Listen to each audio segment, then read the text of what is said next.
ആലപ്പുഴയിൽ ഗർഡർ തകർന്നുണ്ടായ അപകടത്തിൽ ഇപ്പോൾ മന്ത്രി റിപ്പോർട്ട് തേടിയിട്ടുണ്ട് എന്നുള്ള വിവരമാണ് വരുന്നത്. P A Muhammad Riyas report തേടിയിട്ടുണ്ട്. പൊതുമരാമത്ത് വകുപ്പ് സെക്രട്ടറി കെ ബിജുവിനോട് റിപ്പോർട്ട് നൽകാൻ നിർദ്ദേശം നൽകിയിട്ടുണ്ട് എന്നുള്ള വിവരമാണ് ലഭിക്കുന്നത്. റഹീസ് റഷീദുണ്ട് വിവരങ്ങൾ നൽകാൻ. റഹീസ്, മന്ത്രി റിപ്പോർട്ട് തേടിയിട്ടുണ്ട്. ഒരു ദാരുണമായിട്ടുള്ള മരണത്തിന് കൂടി ഇടയാക്കിയ അപകടമാണ് ഇന്നുണ്ടായത്.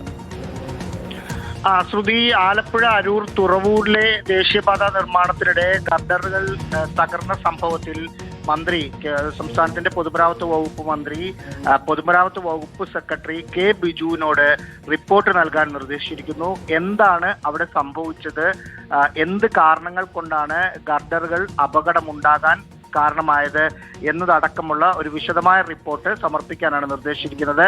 പ്രാഥമിക റിപ്പോർട്ട് ഉടനും വിശദമായ റിപ്പോർട്ട് പിന്നീടും സമർപ്പിക്കും എന്നാണ് മനസ്സിലാക്കുന്നത്. ഇതിൽ ദേശീയപാത അതോറിറ്റിയുടെ കീഴിൽ നടക്കുന്ന പ്രവർത്തനം ആയതിനാൽ ഇതിനപ്പുറം സംസ്ഥാന സർക്കാരിന് ആദ്യഘട്ടമെന്ന നിലയിൽ ചെയ്യാൻ കഴിയില്ല എന്നാണ് പൊതുമരാമത്ത് വകുപ്പ് മന്ത്രിയുടെ ഓഫീസ് അറിയിച്ചത്.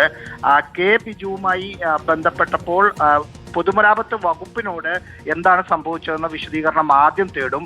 ആ വിശദീകരണം കിട്ടിയതിനു ശേഷമായിരിക്കും മന്ത്രി പി എ മുഹമ്മദ് റിയാസിന് പൊതുമരാമത്ത് സെക്രട്ടറി വിശദീകരണം നൽകുക എന്നാണ് അറിയിച്ചത്. ഇതിനകത്ത് കാര്യമായ റോൾ സംസ്ഥാന സർക്കാരിന് ഇല്ല, കേന്ദ്രത്തിന്റെ ഭാഗത്തു നിന്നാണ് എല്ലാ കാര്യങ്ങളും ചെയ്യുന്നത് എന്നാണ് പൊതുമരാമത്ത് വകുപ്പ് മന്ത്രിയുടെ ഓഫീസ് ഇപ്പോൾ അറിയിക്കുന്നത്.